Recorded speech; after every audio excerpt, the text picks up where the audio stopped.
అమ్మా లక్ష్మి, ఏం చేస్తున్నావు తల్లి? ఏం లేదత్తమ్మా, మీకు ఇష్టమని పులిహోర పాయసం చేస్తున్నాను. అవునా లక్ష్మి, అయినా ఇప్పుడు అవన్నీ ఎందుకమ్మా? కాస్త విశ్రాంతి తీసుకో అమ్మా అంటే ఎప్పుడూ ఏదో పని చేస్తూనే ఉంటావు. ఇది మన ఇంట్లో పని, మనం చేసుకోవడంలో శ్రమ ఏంటత్తమ్మా? సరే అమ్మా లక్ష్మి, నేను కూడా సహాయం చేస్తాను, ఆగు. అయ్యో అత్తమ్మా, ఈ మాత్రం పనికి మీరెందుకు?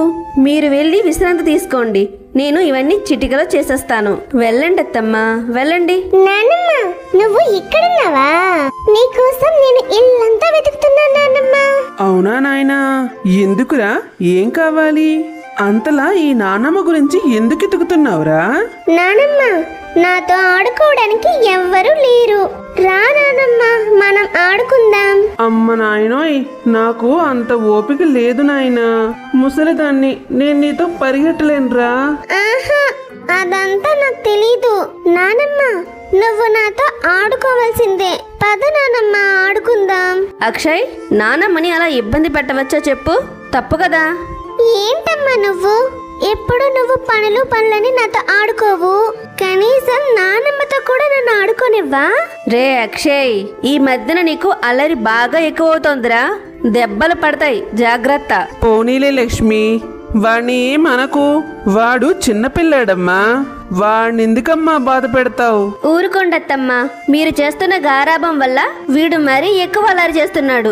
అయ్యో లక్ష్మి, పిల్లలన్నాక అలా అల్లరి చేస్తేనే బాగుంటుంది, అంతేగాని ఈ వయసులో నువ్వు నేను అల్లరి చేస్తే బాగుంటుందా చెప్పు?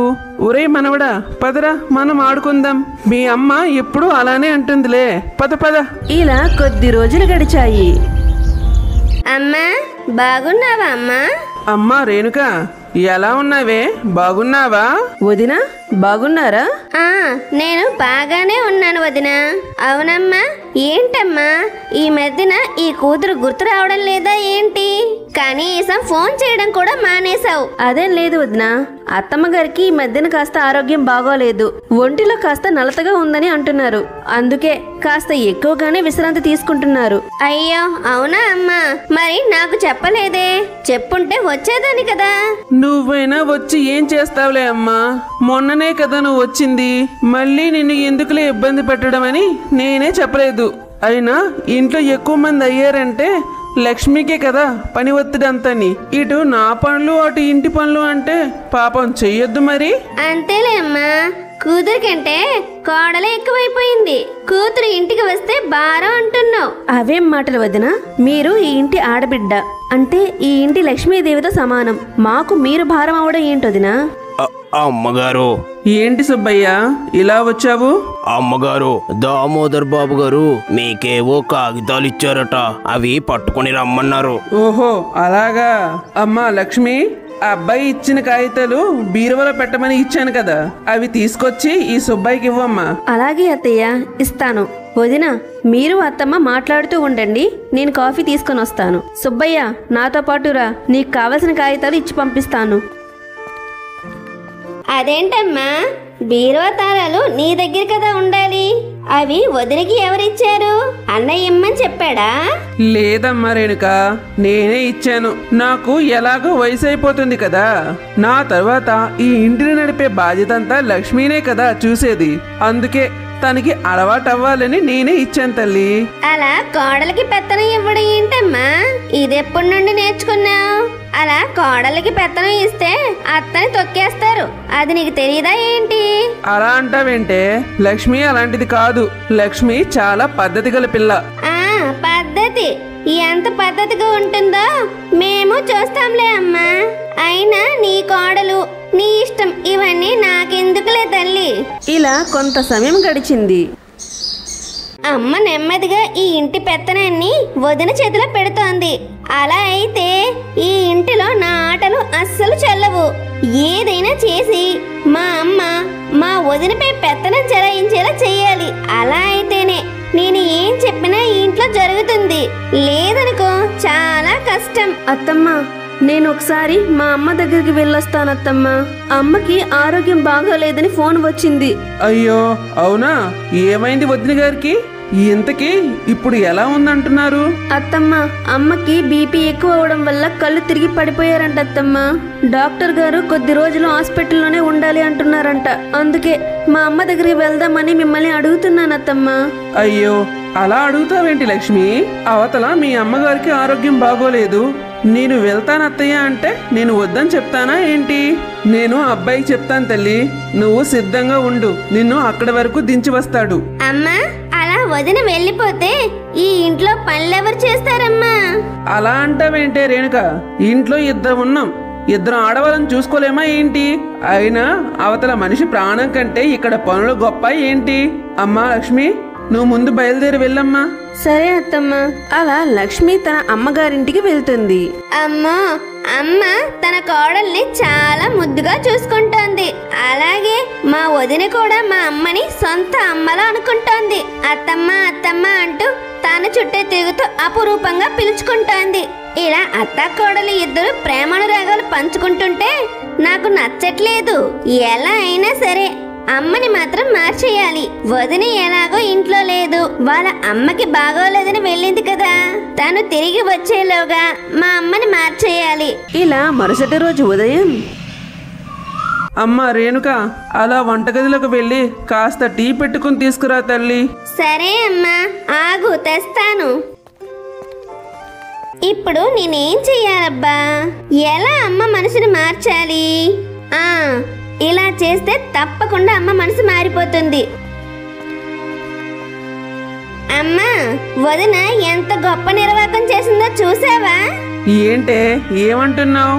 అయినా లక్ష్మి ఇంట్లో లేదు కదా, తను ఏదో చేసిందంటున్నావేంటి?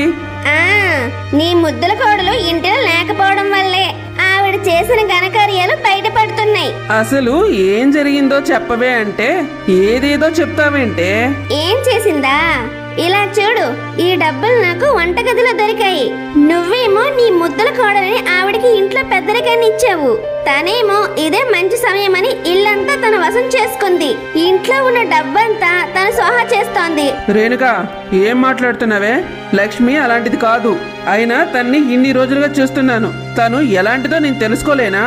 అయినా తనకి అంతలా డబ్బు అవసరమైతే అడిగి తీసుకుంటుంది, అంతేగాని ఇలా తెలియకుండా ఎందుకే దాస్తుంది? అంతేలే అమ్మా, నువ్వు ఇలాగే మా కోడలు మంచిది మా కోడలు మంచిది అని గుడ్డిగానే ఉండు.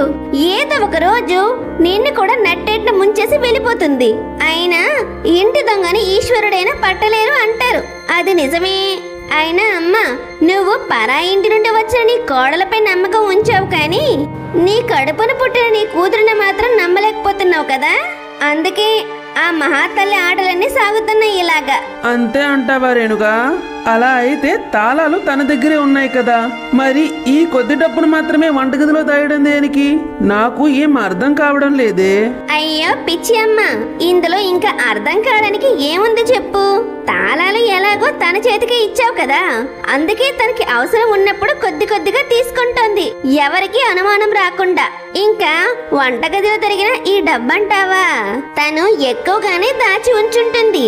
ఎలాగో ఆ దాచిన డబ్బంతా వాళ్ళ అమ్మగారికి ఇవ్వడానికే కదా, అందుకే వాళ్ళ అమ్మకి బాగోలేదని వంకతో తన ఇంటికి వెళ్ళింది.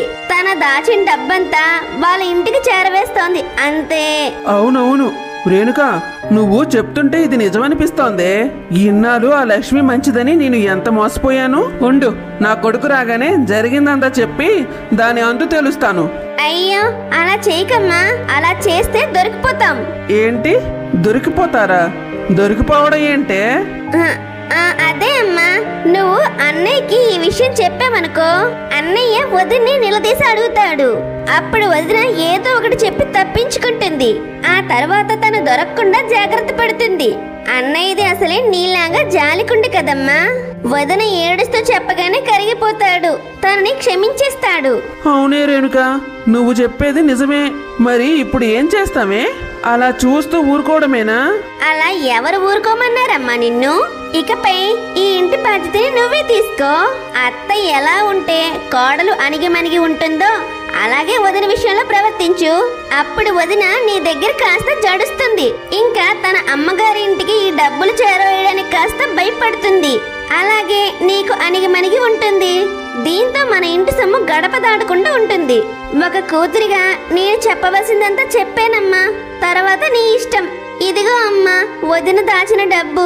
అలా అంటావేంటమ్మా రేణుక? సలహా ఇచ్చి అలా చేతులు దులుపుకుంటే ఎలాగా? ఈ ఇంటి ఆడపిల్లగా నీకు కాస్త బాధ్యత ఉంటుంది కదా. అయినా అమ్మగారింటికి వెళ్ళింది కదా, రాని వచ్చాక అత్తగారి పెత్తనం ఎలా ఉంటుందో ఇద్దరం కలిసి రుచి చూపిద్దాం. ఆ డబ్బు కూడా నీ దగ్గరే ఉండని తల్లి. అమ్మయ్య, అమ్మ మనసులో ఈ డబ్బు కట్టతో విషబీజం నాటాను.